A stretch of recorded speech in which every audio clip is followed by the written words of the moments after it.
అండి, ఈరోజు సన్న చేపలు ఫ్రై చేసుకుంటాము. అంటే పకోడా లాగా, కానీ కార్న్ఫ్లవరు, రైస్ పౌడరు, శనగపిండి అవంతా ఏం లేదు ఊరికనే. కానీ చాలామంది చిన్నపిల్లలు పులుసు ఇష్టపడరు కదా, దానికోసం ఇలా ఫ్రై చేసి పెడితే తింటారని ఇలా చేస్తున్నాను. ఒకసారి దీనికి ఏమేమి కావాలో చూసుకుందాము. చూడండి, మిరప్పొడి, పసుపు పొడి, ఉప్పు, అల్లం పేస్టు, ధనియాల పౌడరు. ఇది వచ్చేసి చేపల పౌడరు, అంటే మేము ఇంట్లోనే రెడీ చేసి పెట్టుకుంటాను. ఇది కొంచెం వేసేయాలి. ఇప్పుడు అన్నీ వేసేసి కలిపి పెట్టేస్తాము. ఇలా కలిపేసి ఒక 1 అవర్ నానబెట్టేసి పెట్టేసుకోవాలి.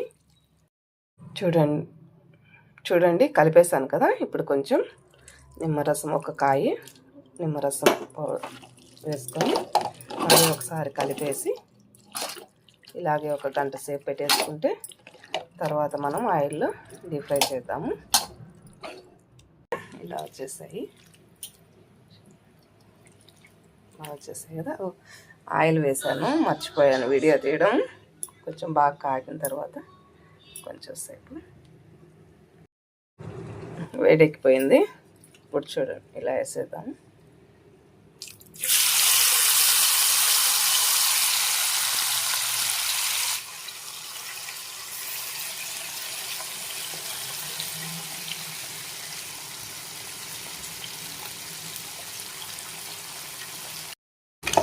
ఒక్కసారి కలబెట్టేద్దాము. చూడండి ఎలా చూసారు.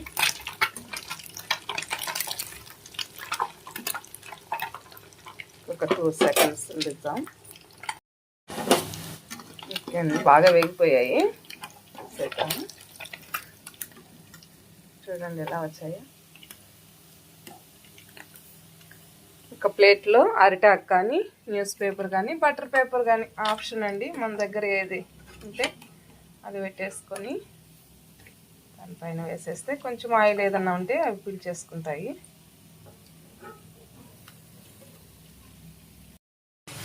కొంచెం కరివేపాకు, 2 పచ్చిమిర్చి వేసుకున్నాము. మా పిల్లలు కరివేపాకు బాగా తింటారు, దానిపైన వేసేసుకున్నానండి. కొంచెం ఫ్రై అయిన తర్వాత తీసేద్దాం.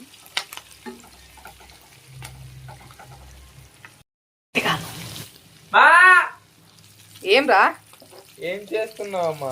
భలే వాసన వస్తుంది. ఏం చేస్తున్నా అని చెప్పుకో చూద్దాం. చిన్న చేపల ఫ్రై. Wow mummy. ఓకే, ఒక 2 నిమిషాలు ఉండు, పెడతా. వావ్